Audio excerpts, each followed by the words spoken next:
Hi, Bill from Poliigon here. In this video you'll learn how to use the marble tiles generator to create the perfect marble for your scenes.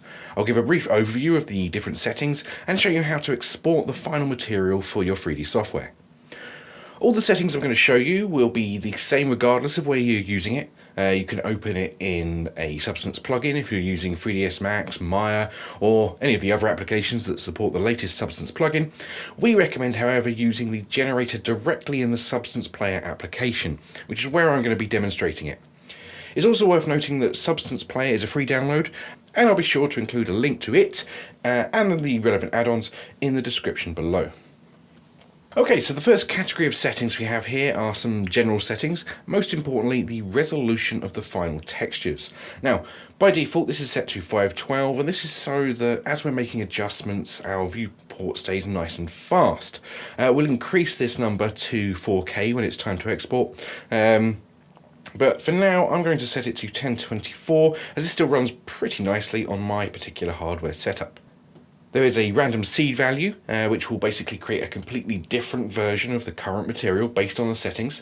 And below that we have a number of settings relating to exporting. It's best to leave these on their default settings until after we finish customizing our material, as they can have an impact on the way that Substance Player will display it.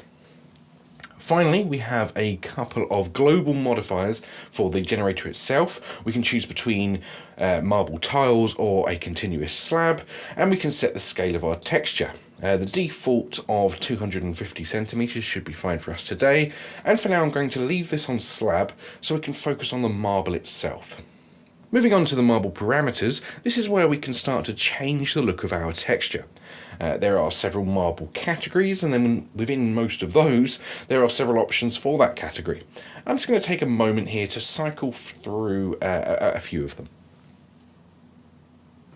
After picking the type of marble, we can then choose between honed or polished depending on the sort of look we want. It's worth noting that a lot of these surface imperfections show up better when you're using the polished look. Below that are our typical colour adjustments for making small tweaks to the final look of both the marble itself and the glossy coating. Okay, if we head back up and turn the generator into tiles mode, we'll see a few new categories of options open up to us.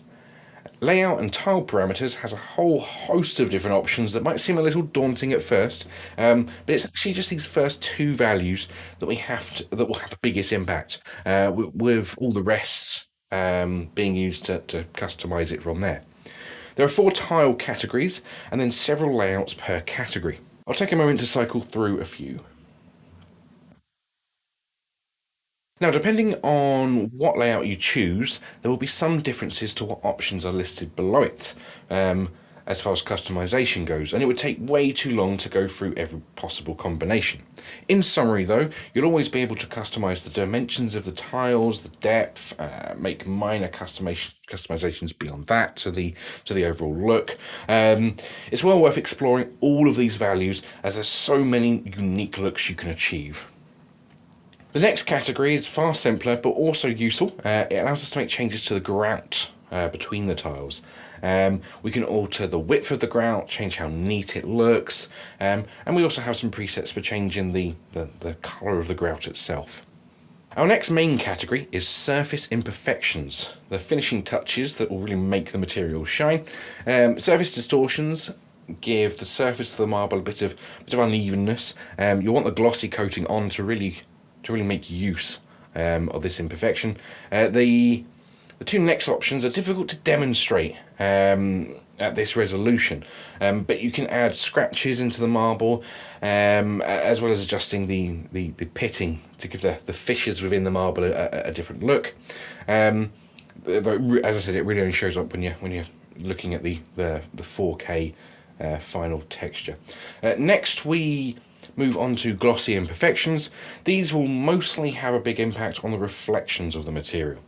We can add in general spills and splashes, cup rings, cloudy imperfections, and even mop residue.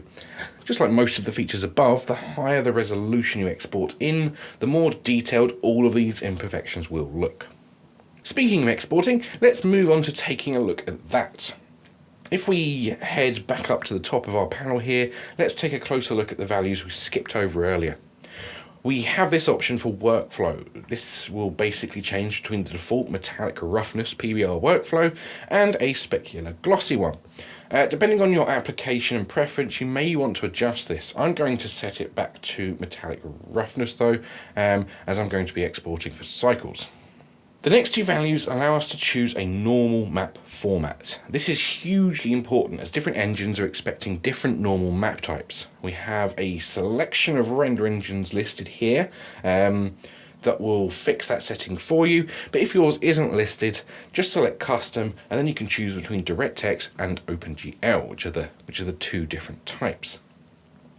I'll select cycles for this example, and now that we're ready to export, I'm going to set my export resolution to 4K and then go to the export menu and select export as bitmap.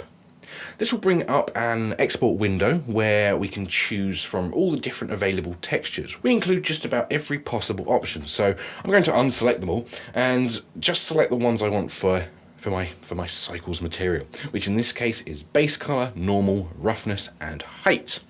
All that's left now is to set the format that I want to save the textures in. I tend to use .tiff files, but PNG would work just as well. Once I'm happy with my settings, I just need to hit export, and that's done. All that's left now is to load those textures into my target application and apply the material.